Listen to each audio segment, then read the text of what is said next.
નવસારી જિલ્લાના વાંસદાના ગાંધી મેદાન ખાતેથી વન વિભાગ ગુજરાત રાજ્ય દ્વારા આયોજિત વન સેતુ ચેતના યાત્રાને પ્રસ્થાન મુખ્યમંત્રી ભૂપેન્દ્રભાઈ પટેલે લીલી ઝંડી બતાવી કરાવ્યો હતો। વન સેતુ ચેતના યાત્રા વલસાડ જિલ્લાના ઉમરગામથી બનાસકાંઠા જિલ્લાના અંબાજી સુધી કુલ 1000 કિલોમીટરની યાત્રા કરશે। મુખ્યમંત્રી વન સેતુ ચેતના યાત્રા અંતર્ગત ઉનાઈ યાત્રાધામ ખાતે ઉનાઈ માતાના દર્શન કરી આશીર્વાદ મેળવ્યા હતા। સ્વચ્છતા અભિયાન અંતર્ગત ઉનાઈ માતા મંદિર પરિષદમાં સફાઈ કરી સ્વચ્છતાનો સંદેશ પાઠવ્યો હતો। સાથે જ ઉનાઈ ખાતે પૌરાણિક રામજી, લક્ષ્મણજી અને જાનકીજીના મંદિરનું 1 કરોડના હસ્તે જીર્ણોદ્ધાર થનાર છે, જેનું ખાતમુહૂર્ત પણ કર્યું હતું। વન વિભાગ ગુજરાત રાજ્ય દ્વારા આયોજિત વન સેતુ ચેતના યાત્રા દ્વારા ભારત સરકાર અને રાજ્ય સરકારની લોક કલ્યાણ યોજના અર્થે માર્ગદર્શન કરવામાં આવશે। નવસારીના વાંસદામાં આવેલા ગાંધી મેદાન ખાતે રાજ્યના મુખ્યમંત્રી અને ભાજપા પ્રદેશ અધ્યક્ષ શ્રી સી.આર. પાટીલ સહિત મહાનુભાવોએ લીલી ઝંડી બતાવી વન સેતુ ચેતના યાત્રાનું પ્રસ્થાન કરાવ્યું હતું।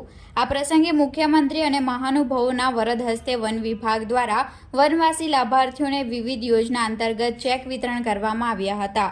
તેમજ વન પર્યાવરણ મંત્રી મુકેશભાઈ પટેલ અને પૂર્વ આદિજાતિ વિકાસ મંત્રી નરેશ પટેલ વન સેતુ ચેતના યાત્રા રથમાં બેસી ડાંગ જિલ્લાના અંતરિયાળ વિસ્તારમાં વનવાસીઓને સરકારની યોજના અર્થે માહિતગાર કરશે।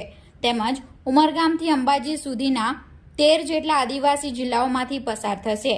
આ પ્રસંગે ઉપસ્થિત લોકોને સંબોધતા મુખ્યમંત્રીએ આરોગ્યની આદિવાસી વિસ્તારના લોકો સુવિધા મળે તે માટે નવસારી, ડાંગ, મહીસાગર, અરવલ્લી અને છોટા ઉદેપુરમાં મેડિકલ કોલેજની શરૂઆત કરવામાં આવશે તેમ જણાવ્યું હતું।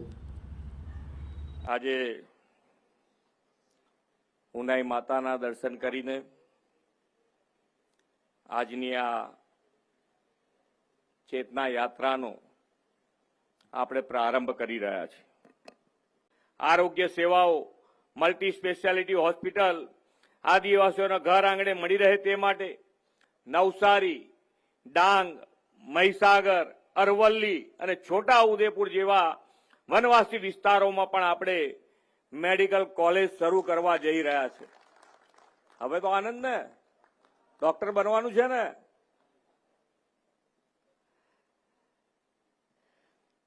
આદિજાતિ બાળકો મેડિકલ એન્જિનિયરિંગ કે અન્ય ઉચ્ચ અભ્યાસ કરી શકે તે માટે પોસ્ટ મેટ્રિક શિષ્યવૃત્તિ યોજનામાં 17,61,000 બાળકોને આ છેલ્લા 9 વર્ષમાં 2613 કરોડ રૂપિયાની ફાળવણી વડાપ્રધાનશ્રીએ કરી છે।